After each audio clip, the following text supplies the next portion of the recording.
Zoom, but let me do a little introduction. So our next presenter is Dr. Lea Martin. She earned her PhD in biological and health psychology from the University of Pittsburgh, where she studied the impact of olfactory cues on cigarette craving using fMRI. Since graduating, Dr. Martin has worked in several different roles, including as a behavioral health consultant, a research data analyst consultant, and research scientist and UX researcher. She's currently working as a senior behavioral scientist at Innovations Ochsner in Ochsner Health. Contact info if you want to get a hold of her. Let me stop sharing this. And Lea, feel free to start sharing. Thank you so much for being here with us. Of course. Yeah. Thank you so much for having me. I'm going to go ahead and start sharing. Hopefully it works right. It's always a little fun to jump between sharing options, but hopefully you guys will see kind of the same exact screen you just saw. Yep. Perfect. Okay. Awesome. Yeah. Okay. And then just so you know, I'll be monitoring the chat. So if things come in, I will let you know. Awesome. Thank you so much. Yeah, so I want to kick it off just by saying that I'm going to talk through, I have some slides prepared. There's not 16 of them, I promise. Some of those are just extras in case people are interested in certain things, but I really want to spend a lot of the time so that you all can ask questions, because I know that when I was kind of considering going into industry, I really had just so many questions about various things that were really specific to me. So I'm going to jump right in. Let's see if this works. Oh, too fast. Okay.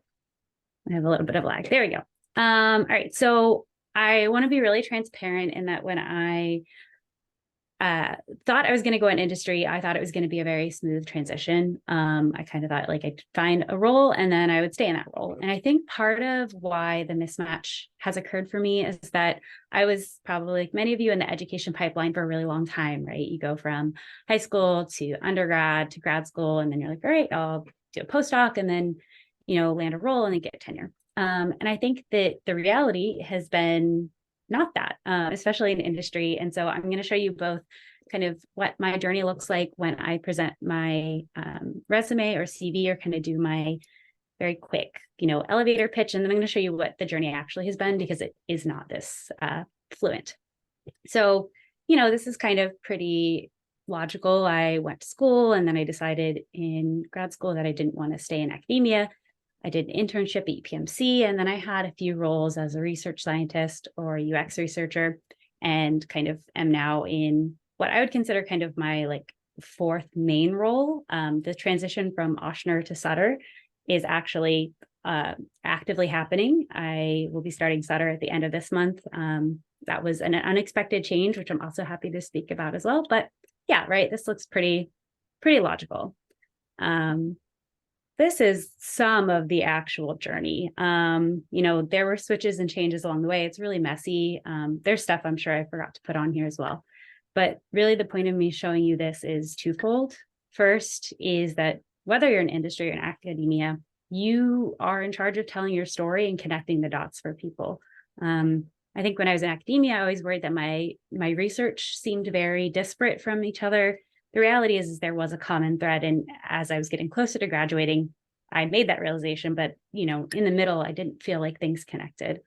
So I would say, first, always keep in mind that you're in charge of kind of how you explain your story. And second, if you feel like your dots don't connect, which I've definitely had that feeling many times, I found it really helpful to just kind of force myself to sit down and actually look at my journey and understand why I picked certain things and then why I decided to leave certain things. It is completely okay if the reason you leave something is because it was no longer challenging, or it no longer made you happy, or it was not a place or time where you could do the work you wanted to do.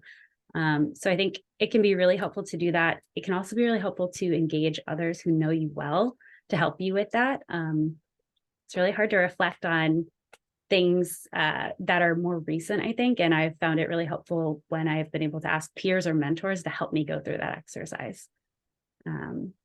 So next, I just want to cover kind of the things I think that I routinely kind of come across is thinking like, wow, these are things that I kind of wish I had known. They're going to be different for everyone. So throughout, I'm going to caveat all of this by saying that everyone's journey is really different. I was in industry for about a year and a half-ish when COVID happened. So my journey probably looks extremely different from someone's journey who is maybe 2 or 3 years before, or will be 2 or 3 years after mine. So my degree absolutely has opened doors for me. If anyone is looking into industry positions, you'll probably notice that they will post the education requirements they have. But I will be completely transparent in saying I really don't use a lot of very specific skills that I gained in my graduate degree. So I will probably never, ever analyze another set of neuroimaging data. That's okay. At least for me. If it doesn't feel okay to you, I think that's a really important thing to consider. But I use the things that I learned to do in my degree every day.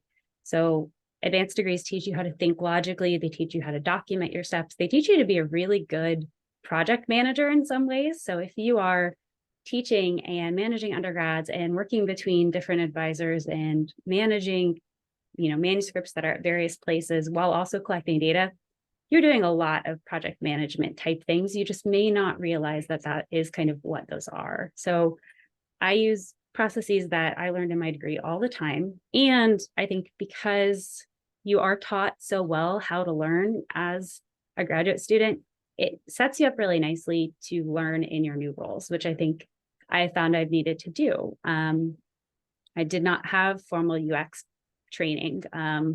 I was really fortunate that I was able to explain that some of my research did afford me some of the same skills, and then found a position where they said, you know what, we think we can teach you what you need to know. And they did. And the reality is that you can probably learn most things. It is kind of just this understanding which positions you may be suited to learn best in and which roles you may want to learn in, because you could learn so many things, you're going to have to pick what you do and don't want to focus on. I'd say the next big one for me is something that I think when I heard this advice, it felt really discouraging, but I have come back to this advice many times. So when I was first starting looking for roles, I hadn't even found a role yet. Someone who was speaking at the Society of Behavioral Medicine conference struck me as like a really fantastic person. And I reached out and said, hey, would you mind chatting with me? I'm kind of starting my time in industry. And he said, sure. And so I explained everything, told him my whole spiel. And he was like, I wish I could tell you like how to find a role on paper that's going to be right for you, but you're going to have to try them on. He was like, it's a lot like jean shopping. It's a lot like going in and knowing what your size is and maybe knowing generally what you kind of like, but you have to go in that dressing room and try them on. And so I have been doing that. And I think a lot of my colleagues who have gone from academia to industry have done that as well. Some of them have found styles or fits that work for longer. And then some of them have needed to switch even more frequently than I have. I think it's especially helpful for me to think about this advice now as I'm kind of getting a few years into being outside of my PhD, because like pants, they don't always work forever. You're going to grow and change, and your pants, unfortunately, generally don't do that with you. So I think this is a piece of advice that I've actually come back to a lot in the past 2 years, more so even than maybe when I was first starting out, as a reminder that it's okay to need to change and try things on. And that can actually happen within a company as well. I don't want to insinuate you're going to have to change companies all the time. It could be that you change roles or you change project focus. So just a thing to keep in mind. And then the next one is that industry does move really quickly and changes pretty quickly. And I think that when I was told this, which I was many times before I started in industry, when I was told this, I thought they meant timelines, like exclusively. And that can be true. It really depends on the company, your team, kind of your focus. I have found that my work in industry does tend to be on a much faster timeline, often because it is tied to things like, their bottom line or being able to kind of move a product out. But I think the thing that has surprised me is that it also does apply to the company and or focus. So companies, for a variety of reasons, will kind of shift. They may have focused very heavily on kind of innovation and trying to try new things, and then they may walk that back and become more conservative and try a different approach. Your teams may change. The allocation of resources across a company may change, and these are all things that I had no insight into, and I'm still very much learning about. But I think that that's really helpful thing to keep in mind, because I was used to academia where it was like, okay, we have this grant, we're going to work on this project for 3 to 5 years, and then we know we're going to publish, and then we're going to apply for another grant. And it felt very comfortable. There are many times where I have felt comfortable in a position only then, a few weeks later to learn like, okay, we're actually going to transition this off and hand it off, and we're going to start something new, and had no insight into it until it kind of lands on your plate. So it can be really exciting though for that to happen. So I think, again, it's a place where it's important to kind of reflect and think like, okay, is this something I might be interested or okay with? And then the last thing I want to cover before we just like jump right into questions is in kind of thinking about things I learned, I think I was also starting to realize that there are some differences and similarities between academia and industry that I've really noticed. Again, this is just from my experience, and I went from maybe a little bit more quantitative psychology to, in some ways, more qualitative, almost like product focus. So may not hold for everyone is the point. So I'll start with the differences. One thing that I've really found is that the way that I communicate statistics and how I communicate in general has really changed. I think when I first started in industry, I actually struggled quite a bit to understand how to best communicate, because I think that in academia, I was really used to kind of throwing the stats out and then kind of explaining afterward and saying like, and this is why this is important. Whereas it's flipped, at least in my experience in industry, where they want kind of to be told what to do or what you found or what you think. And then the stats are there to back it up. But really, you need to paint the picture for them, because often the people you're talking to may not have the same technical background in statistics that you have. And if you kind of lead with the statistics or more fine-grained information, they can get really confused. And it makes sense, right? It's not an area that they have had the opportunity to spend time learning. So I have learned that it's very different, and it's a lot more about kind of explanation, storytelling, and then you need to have obviously the data to back it up. Another big difference, and this is something that it's interesting because I have a few friends who have gone into industry as well. We all feel slightly differently about this. You don't necessarily have as much control over what you may do on your day-to-day and what products you may focus on. Again, it varies totally by domain and company and team, but it may be that you are working on something that you're extremely excited about, and then the needs of the company or your team may shift, and you may not be able to allocate as much time to that. And I think I was not maybe prepared for that when I first started. And I think it's just something that is really important for people who in academia, you may have a little bit more control, are made aware of, because it's not good or bad. It's just a difference. And it can differ across teams as well. And I'm assuming it probably differs quite a bit with seniority. I'm really still kind of new in industry in my career, so it may change as time goes on as well. And then there's some really interesting technical differences that I think, especially my past few roles, I've found really interesting. Is I think that I thought I really understood, like, okay, there's kind of this apples to apples of like a pilot is a pilot, or a sprint or MVP, which is in my experience kind of business speak for a pilot, but it means minimal viable product.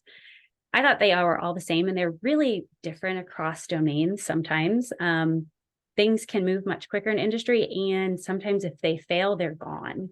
And I was really used to in academia, if we tried something, we thought about it. If it failed, we wanted to really understand why. We wanted to understand if there may be reasons that were important for us to understand why it failed, and then kind of ideally do more research on it. I've worked on products where we tried it, it didn't work the way we expected, and the response was like, okay, we're going to move on to the next thing. And that is still very hard for me. And so I think it's something that I wanted to highlight because it's something that I'm still learning to kind of to think about. And I have realized even among my colleagues who didn't come from academia, I tend to have a longer memory. Like I'll say, like, oh yeah, well, we worked on this project. And they're like, oh, that was like 2 projects ago. And I'm like, yeah, but it was really important to me. And and so I think it's something that is a difference that for me has stuck out. And I kind of wish I had maybe known a little bit more about it. Okay. And then similarities. These are only some of them. There are many, but you're going to spend a lot of time learning. And I think that's something that I really have liked. Sometimes, depending on your role, especially in the company, you may be asked to become a subject matter expert really quickly on something. And you're going to be expected to do it on the job. And sometimes, at least in my experience, I've been kind of pushed to do something before I felt like I was ready. I felt like in academia, I kind of, almost had more time to gear up and get ready. Whereas it's like, we got to go, you have to go, which I think has helped me learn and grow in ways that I didn't expect to ever like, but have really come to enjoy.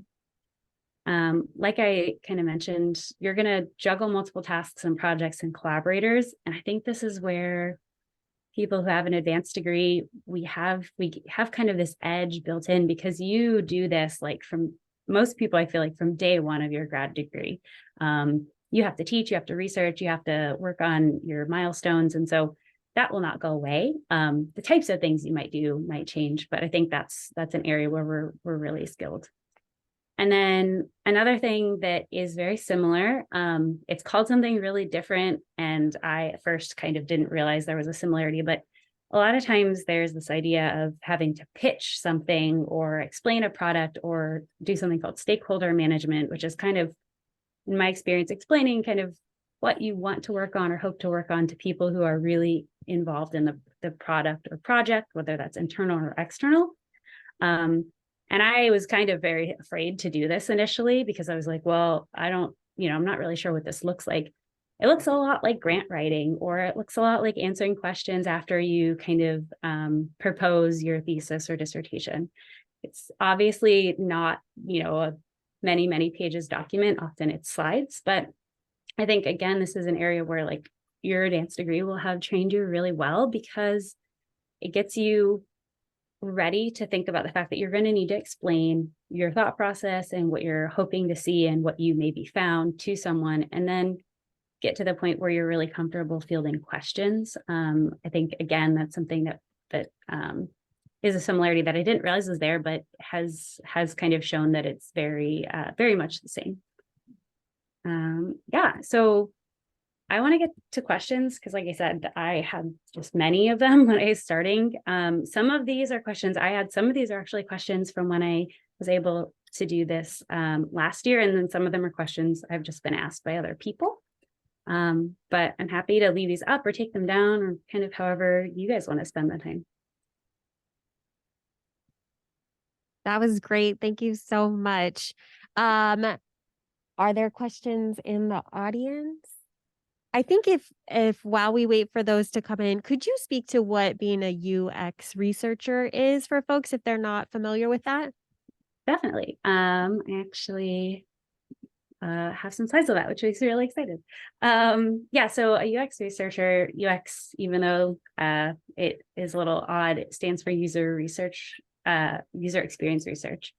And really the point of doing user experience research is to understand some aspect of basically anything. You can do UX research with, a digital phone product in health, which is what I do most days, but you can also do it on things like the mechanical elements of a machine that someone uses in their job where they produce, shoes. Basically, it's understanding how does somebody interact with something.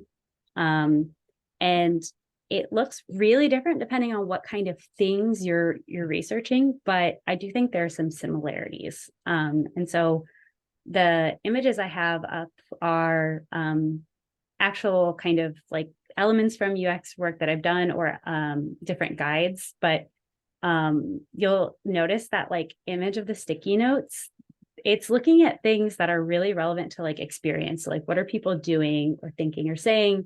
How does a certain thing make them feel?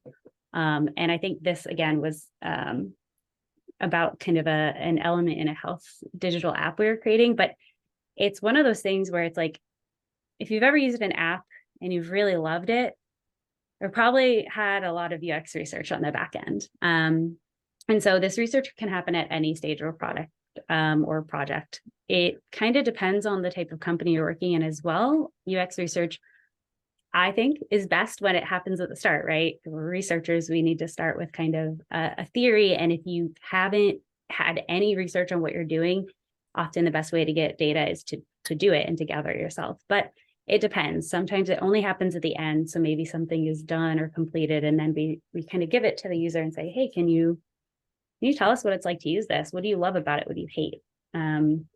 It can be quantitative or qualitative. Often you will do a little bit of both, but some roles are very specifically focused on one or the other. In my experience, qualitative research works really well if you're trying to understand kind of some of the emotional elements, or if you're at a really early stage in doing something. So let's say we've never had someone touch this, we need to know what it's like.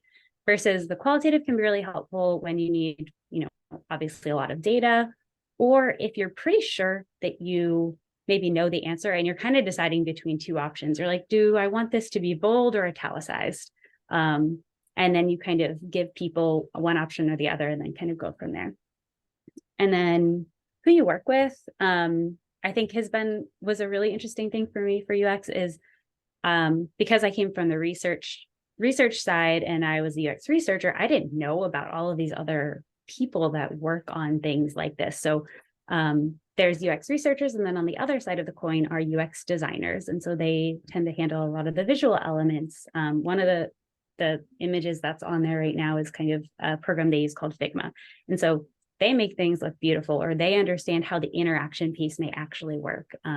Depending on what you're doing, if you're working with like an app or something that's a software backend, you'll work with software developers. You might also work with product managers. You're going to work with stakeholders, but it's a very interesting field. It's doing research on people, which, so if you kind of tend to work in psychology, sociology, anthropology, it may be like an area that is something to consider if you're considering industry.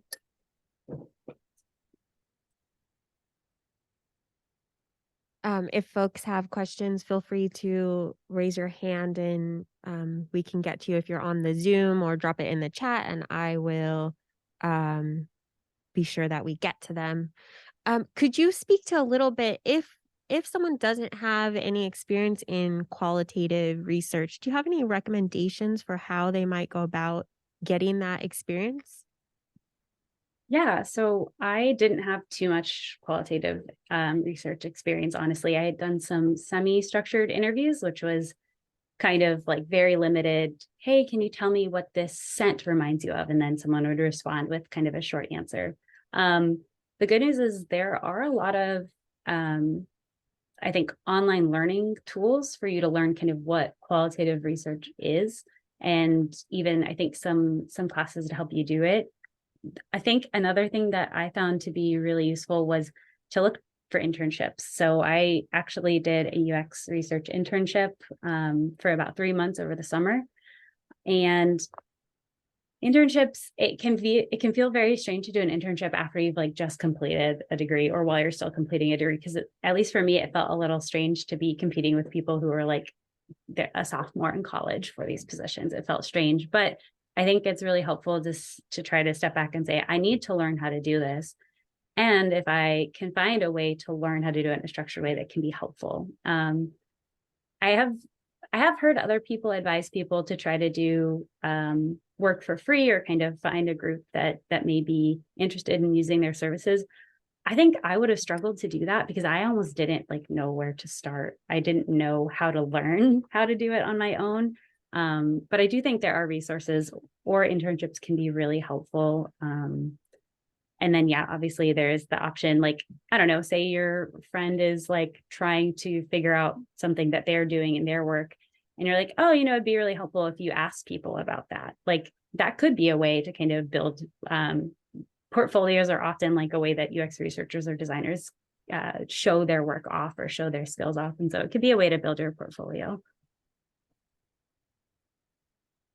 since you brought up portfolios, could you speak more to that? How would we as folks that are in academia be able to build one before we actually take on an industry internship or position? Yeah. So I've only had to have a portfolio for UX research. I've never been asked for one in other positions, but in every interview I've ever done in industry, they have asked kind of what type of projects I've worked on.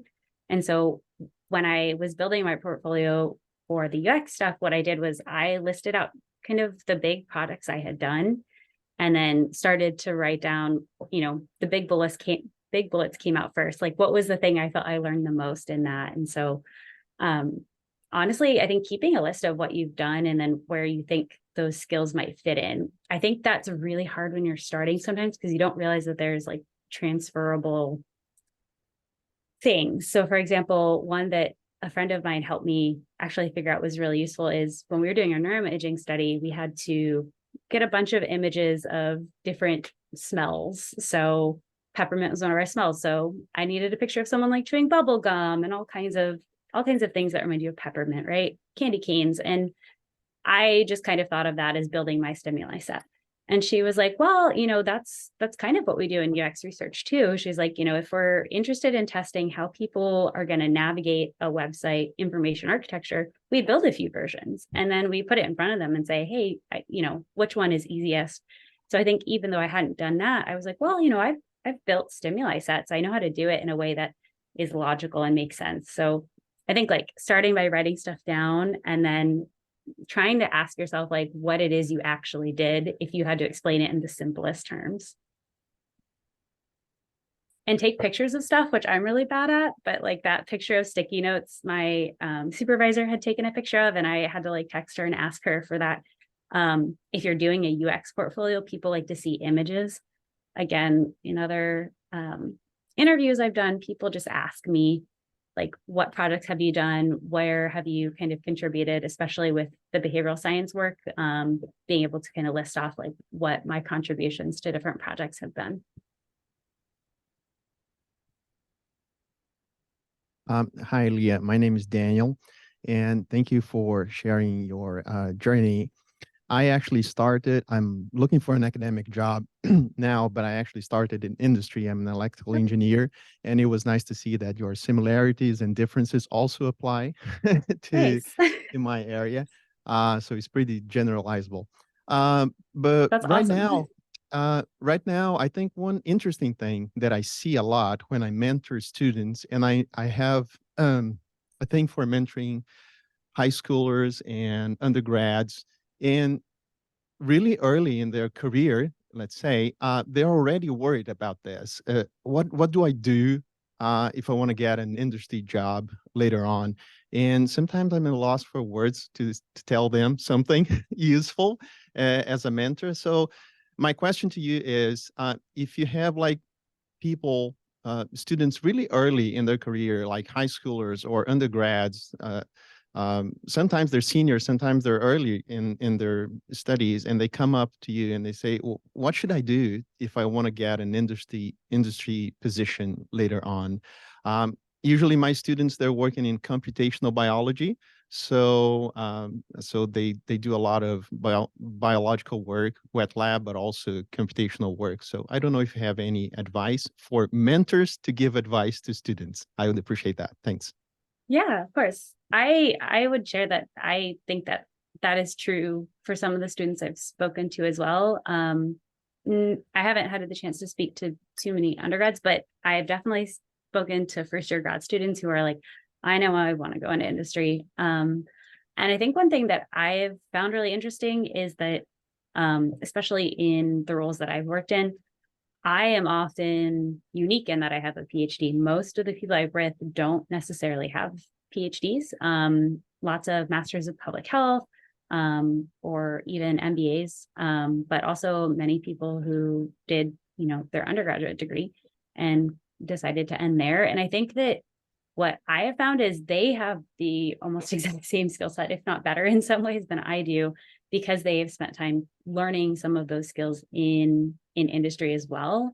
So I think one thing that I've asked some of the first year grad students, not generally beyond that, because I think it can be a hard thing to maybe pivot from, is do they feel like they necessarily need to have a PhD, or if they decided they wanted to be done with their master's, do they feel like they could achieve what they're interested in? And often they're like, I don't know. And I'm like, yeah, the thing is, I don't know either. But if you have people maybe on LinkedIn who you follow, or if there are companies that you know, have maybe thought about wanting to work at, what do the people who work in the roles you're interested in, what does their background look like? And obviously you can't replicate anyone's background, but I think it's been like helpful, even as I've like looked for positions, to understand what does someone who is maybe already in a role that looks kind of like mine, or even works at a company that I might be interested in, what does their background look like?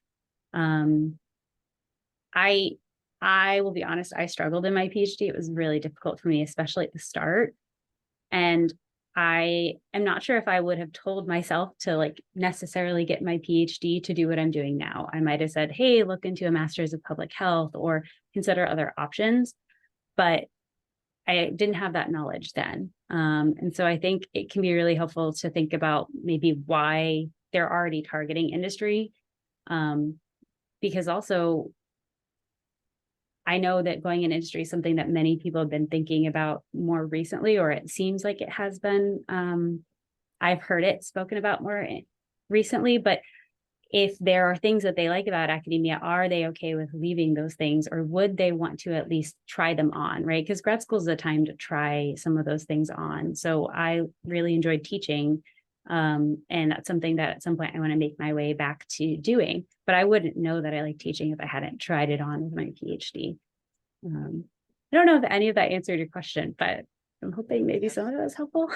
Yeah, yes, that was very, very helpful. I appreciate that a lot. And if I may Yeah. ask a quick other question, I'm interested in hearing your opinion about job hopping. You have a Yeah. question there, so I would be interested in knowing about that too, because some students actually come and they ask you, "Do you think I should try different industry positions when I get there?"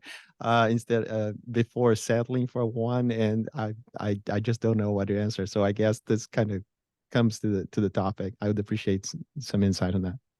Yeah. So I got very nervous about job hopping after I decided to leave my first role. I had been there about a year. And it was very hilariously at the company that the man who had told me about trying on jeans as the analogy for trying on jobs, he also worked there. I ended up working at his company. And I decided to leave, and I was like extremely nervous that people are going to think I was a job hopper because I left after a year. I have, in all of the times I've interviewed, only been asked about it once. And I wasn't really even asked. He mentioned, I see that you've changed positions, but I don't think that you're job hopping based on what you said. And so when I had done my kind of 10-minute or less spiel of like, tell me about yourself to him, I had explained, you know, I had worked at Sage Bionetworks. I was a research scientist there, and I brought a behavior change lens to the work they were doing in data sharing. But I came to the realization that I really missed health work, which is true. And that is why I left. And so I moved on from there. And then kind of I went on with what else I had done. And so I think that when you are explaining to people why you've made the choices you've made, if it makes sense and you're able to explain it in a way that helps them understand, kind of brings them along, I think it can be really helpful. I do think for me, it's been helpful to try in different positions, because I think I had the chance to try that role, which was not health focused specifically. And I loved the application of what I enjoy about behavior change, but I did miss the health aspect. I tried on a UX role, which I really like the UX part, but it was at a consulting firm. And I think there were just aspects of that work-life balance and kind of general approach to kind of very short engagements with clients that I struggled with. And so that's why I left that job as well. So I think like if the students are asking about that or wondering about it, I think it's like really important to encourage them to think about why they might kind of hop or job hop.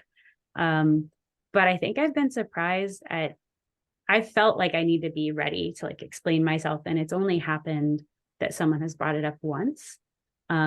Because I think it is also a little bit more normative to have a shorter tenure at a position, especially if things around that position have changed. So one of the companies I was working at got acquired, and the environment changed quite a bit. And I was one of many who had decided that that change, while good for many, was not good for them.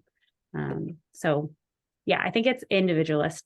It's very specific to the individual, but it is a term that I think can sound really scary.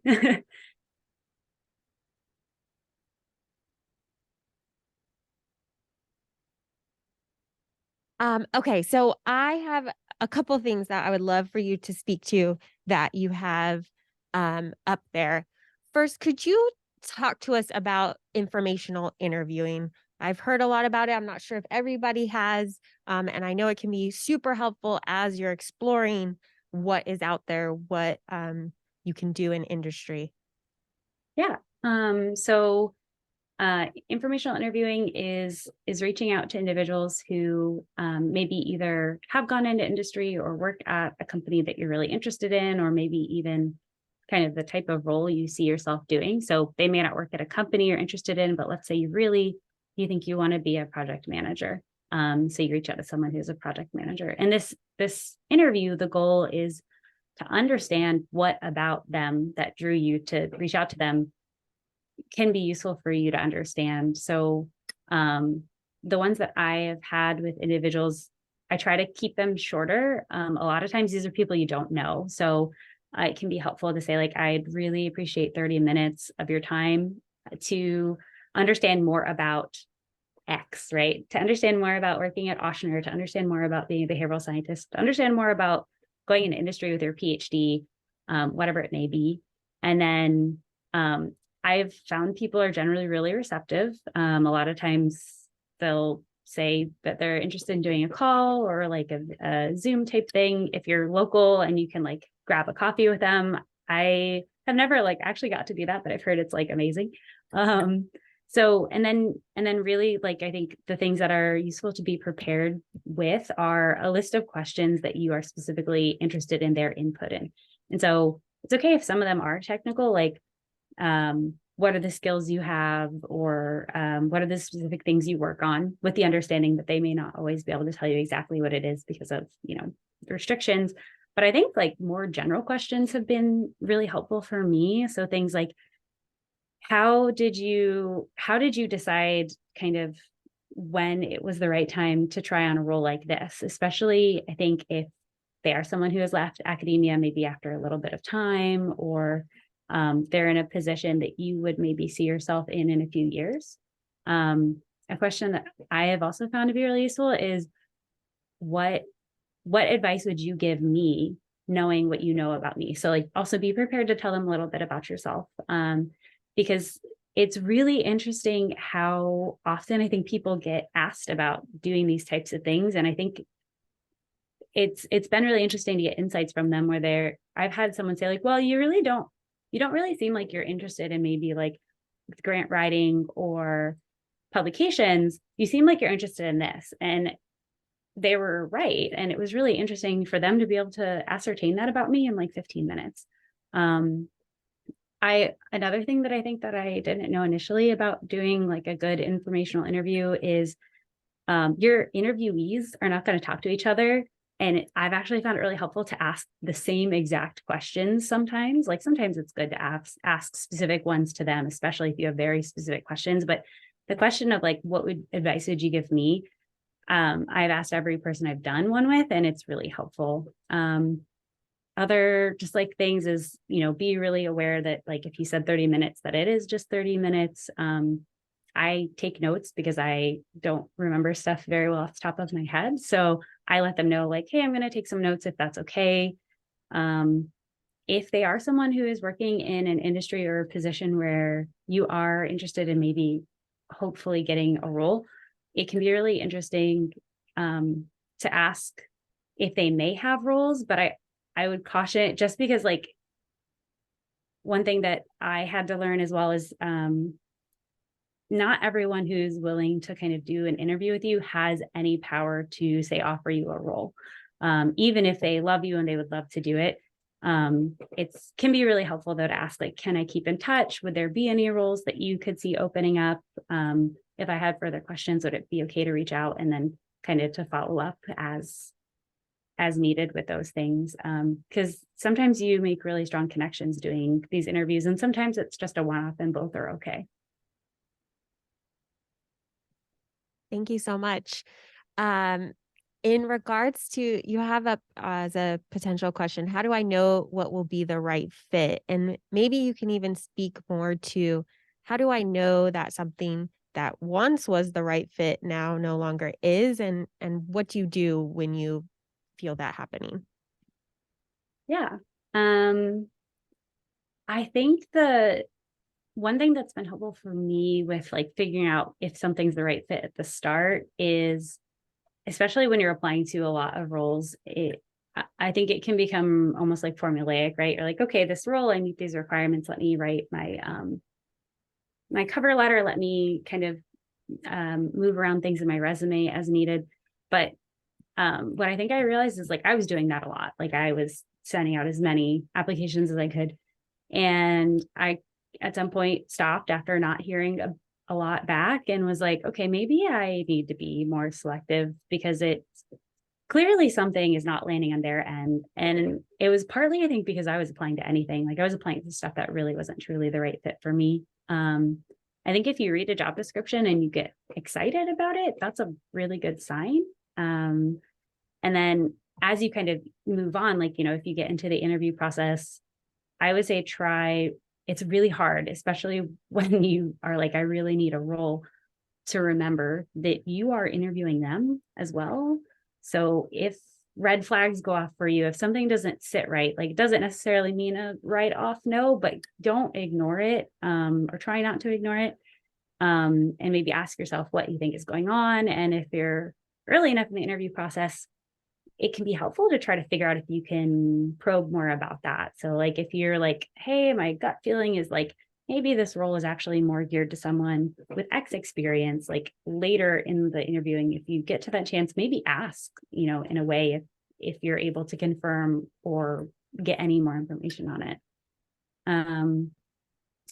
The figuring out when it's no longer the right fit, I think is tricky. I actually a few weeks ago, they're both in academia, but I heard two women speak about they had made job pivots in the last year and why they decided to do that. And they had really different advice. And I found that really fascinating. One woman said, I left because I could no longer do the work I wanted and knew I needed to do. Like she had a very specific line of research and things had changed at her institution and she knew she had to leave to be able to do what she wanted to do. That resonated a lot with me because as I've gotten like further along, I've realized like there are certain things I really want to be able to do. I really want to be able to do research with patients. I really want to be able to do evidence-based behavior change and bring that in. And there have been times where the roles have changed such that gets harder and harder for me to have time to do that. And that's kind of been a sign for me to know it will not be a place where I will get to keep doing that work.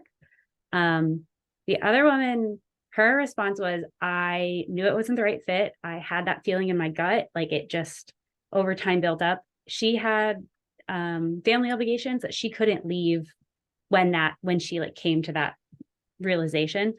But it was really helpful to hear how she negotiated that. She was like, I knew I was going to be making a pivot in the next 5 years. And so she was like, so I started to figure out how to make that happen. And I started to network and I started to figure it out. And I've also been in that space where it's like, this isn't quite perfect right now. I think I may need to think about leaving, not quite sure yet. And so I think I've learned that sometimes you can't leave right away, but it can be helpful to kind of keep an eye on like both what you feel like you're doing career-wise, but also like how you're doing like person-wise, if that makes sense.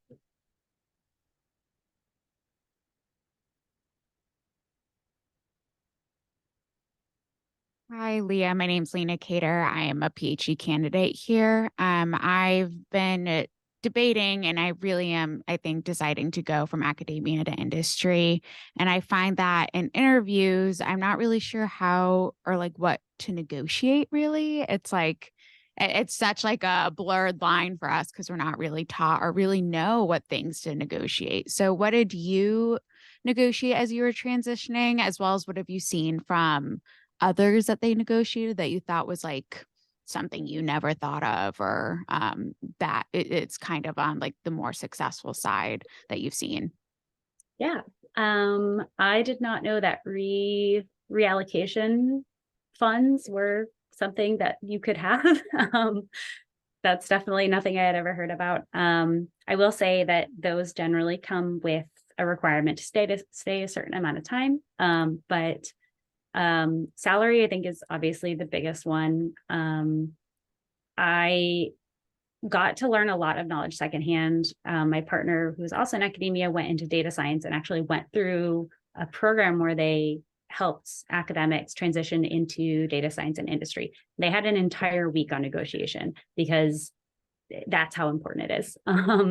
So your base salary is like the most important thing to negotiate because everything pay-wise will be based on that moving forward. That is an area that I think it's really easy to not want to, because at least for me, it feels odd, especially when you're like really wanting an offer and get one, to negotiate for more. But I think that's a big one. The most successful term that I have used in negotiating is to ask if there is any possibility for movement in a salary. But you can't just like throw that out there without anything behind it. And so it's really helpful to do your research on salaries. Like, what is the salary for the part of the country that you're in for someone of that level? And then to do, an assessment of yourself of where do you think you are in that level? That's also a good place to get help from others, because you will probably 9 times out of 10 undervalue your value. You will say like, well, I have like 10 years of research experience, but it's in academia. It's like, no, but we got to stop before the but. So getting help there can be really helpful.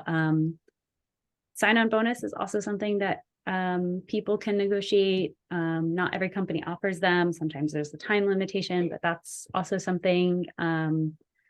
Equipment. I think in a very different field than some people who have more of a bench scientist background. But if you're going to be doing that type of work, absolutely negotiate for anything you need to do your work. So in my world, that's like certain software packages or like reference managers or a computer with a certain amount of power or a monitor, but negotiate for what you're going to need to do. I think depending on kind of what your lab background or PhD background is, we're really used to being scrappy. Like you're like, well, I don't have enough funds, so I'm going to like MacGyver this together. And like people have absolutely like laughed at me when I'm like, well, but I can make this work. And they're like, you don't need to make it work. Like just ask for it. So I think that's a really hard habit to break, but it is going to kind of be dependent on your field, those types of things, but absolutely salary, sign-on bonus. I think benefits is a harder one to negotiate because they're often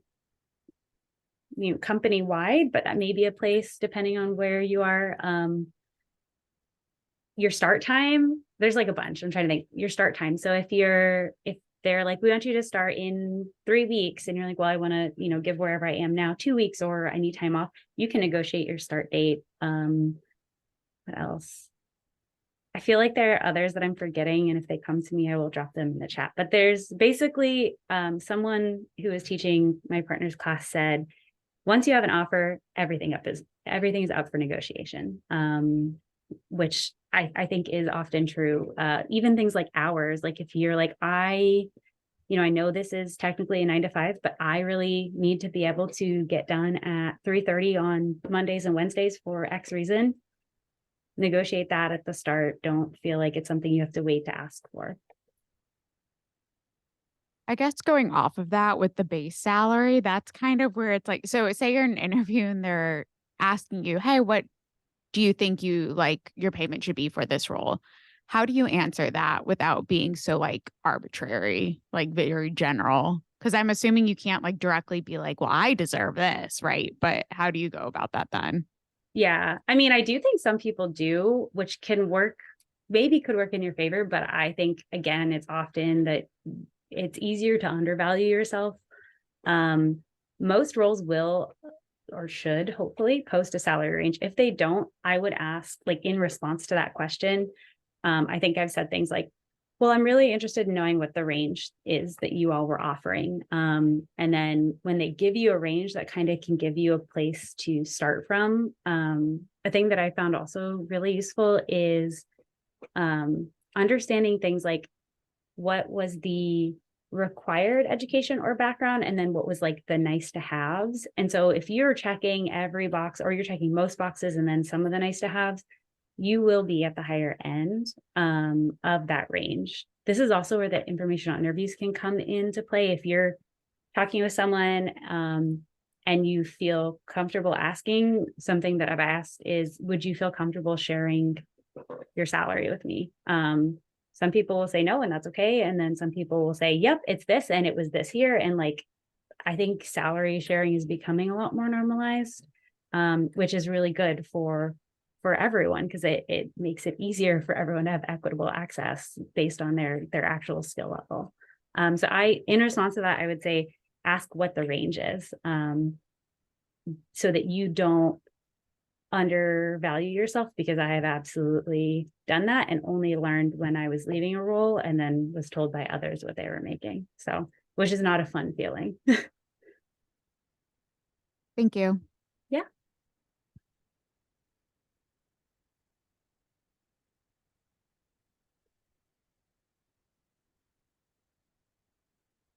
Um, Hello. Thank you so much for sharing about how to negotiate about the base salary. And because you said that they could offer us a range, I wonder, should we like say something in between the range, or could we negotiate something like a little bit aiming a little bit higher than the age range? Sorry. Yeah. Yeah. I think all of it's really dependent, but the range is their range. It doesn't have to necessarily be your range. So I think it's really, I have definitely had the thing of like, oh, wow, that's like a big range, or like that's more than like when their bottom of the range is more than I was even expecting. It can feel like, oh, well, I shouldn't ask for too much. But I really do think it's useful to look at what your skills are in relation to that job posting, and go from there. On the other side of it, if they offer something that's a lot lower, it can feel very odd to do, but I think it's okay to be honest and say, I'm really interested in this role, but the range is lower than I was expecting. And then again, you kind of have to give them something that's based on research. And you might say, like, for my experience in this role, based on where we live in the country, I was expecting more of blank. Or if you have a current role that's paying you more, be upfront if they've offered you a lower range and say, currently my salary is more than that, and I was hoping to get something that's closer to that. Because I have been surprised when people have gone above the range, and I've also been surprised when the range that was offered is much lower. Like, I've like seen both sides, and I think it's hard to know what side of that you may be getting if you don't have kind of some background knowledge of what you should be expecting.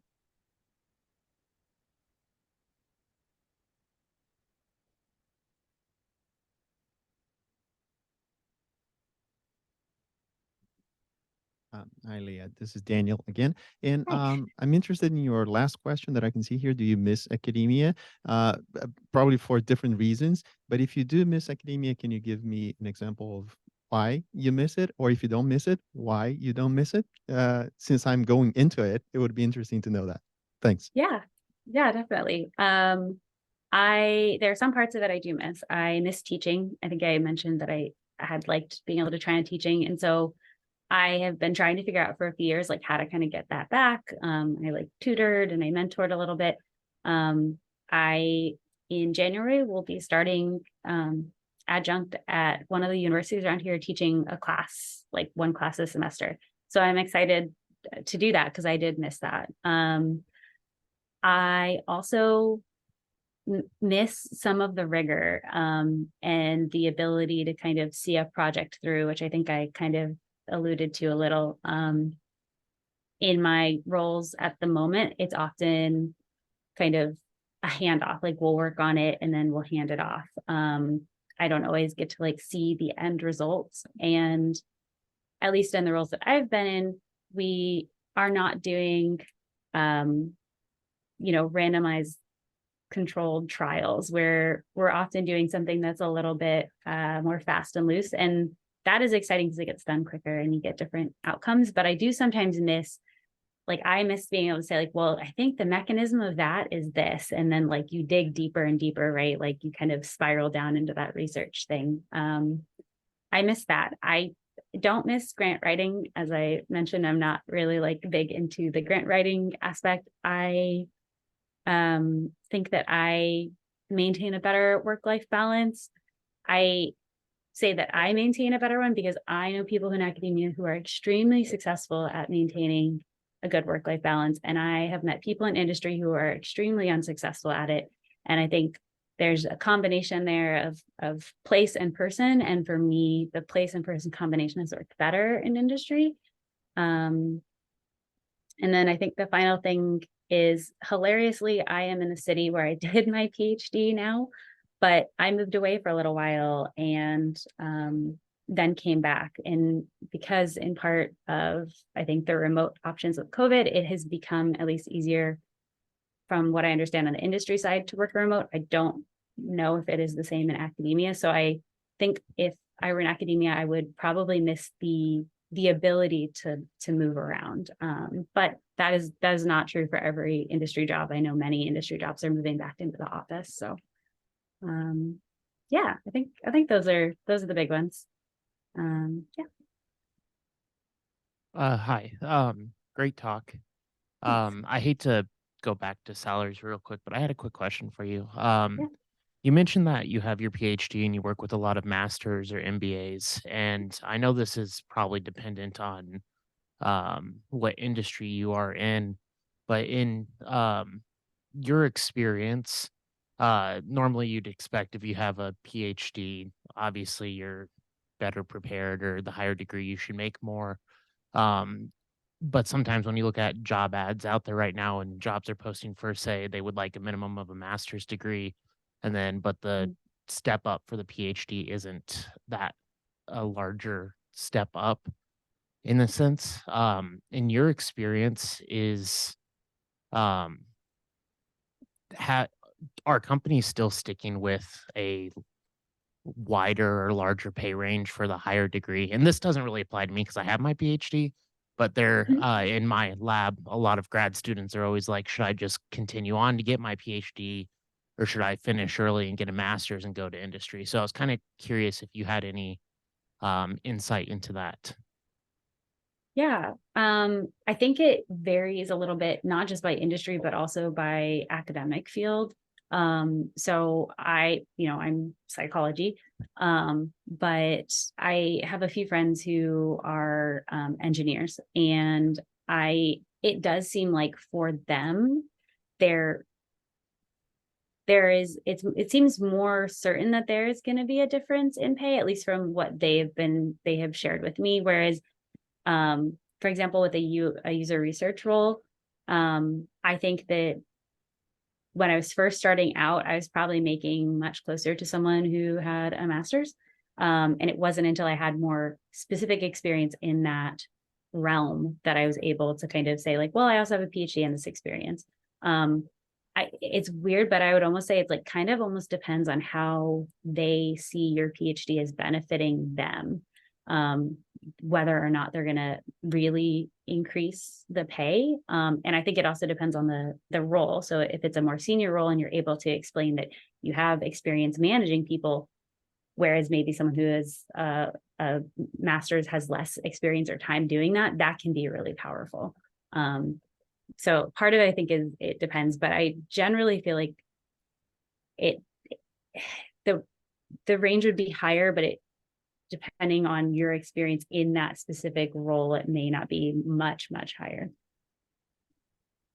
Thank you so much, Dr. Martin. If everyone can please join me in thanking her for this great conversation and presentation. As always, it's so wonderful hearing from you. Yeah, and if anyone has any questions, please absolutely reach out. Thank you so much. I see our next speaker, Dr. Gibler, is on. So let me get your introduction done first.